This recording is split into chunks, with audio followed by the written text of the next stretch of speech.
गरुडगमन तव चरणकमलमिह मनसि लसतु मम नित्यम्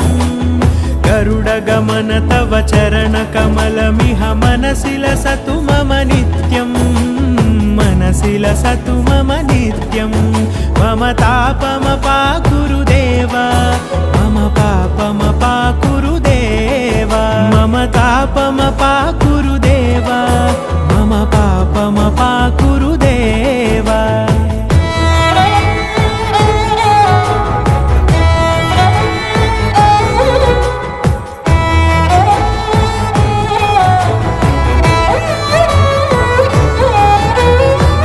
जनयन विधि नमुचिहरण मुख विबुध विनुत पद पद्मा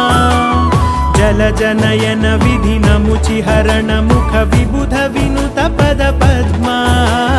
विबुध विनुत पद पद्मा।